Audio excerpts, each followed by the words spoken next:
We are learning North Texas was home to the youngest person so far to die in this nationwide vaping epidemic. You can really get severe illness and even death from short-term use of these products. 2 more people have died from vaping-related illnesses, this time in Minnesota.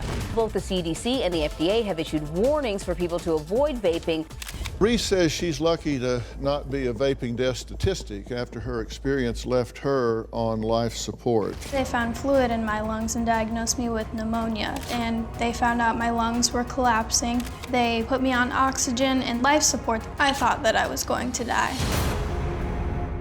Well, Alexa says she is desperate to learn how her mother's vaping addiction is going to affect her in the long term. So I reached out to my good friend and an expert on this, Dr. Daniel Amen. Now, Dr. Amen is a psychiatrist, #1 New York Times best-selling author, and founder of the Amen Clinics with 9 locations across the United States. Now, his clinics have the world's largest database of brain scans for psychiatry, totaling more than 160,000 scans on patients from 150 different countries.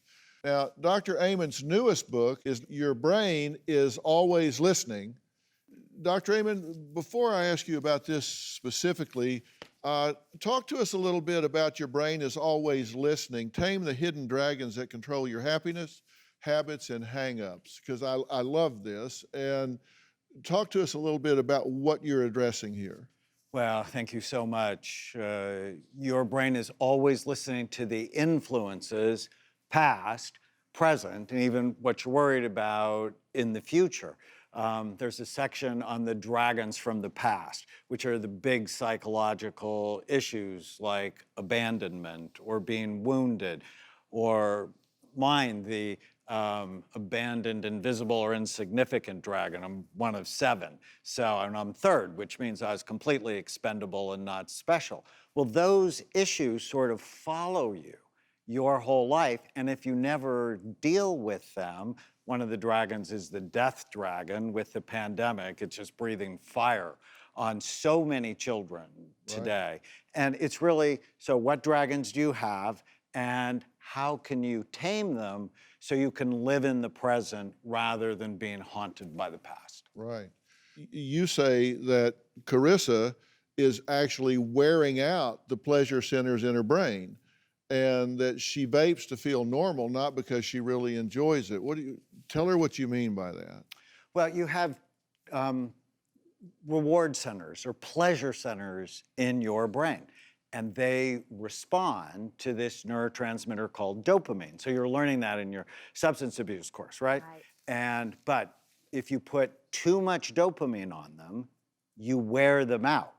And so over time, you need more and more to begin to feel anything at all.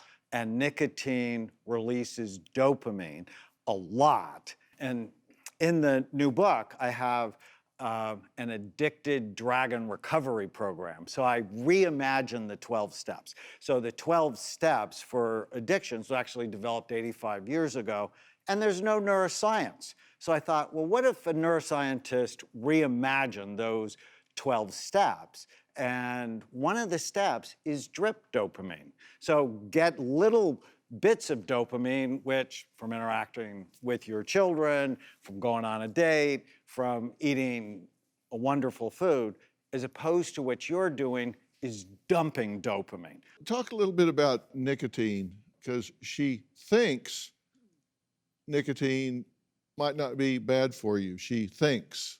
Yeah, it's not innocuous. I mean, it decreases blood flow to the brain. Anything that decreases blood flow to the brain prematurely ages the brain. Do you have a story or a question for me? Click the link in the description and tell me what in the world is going on.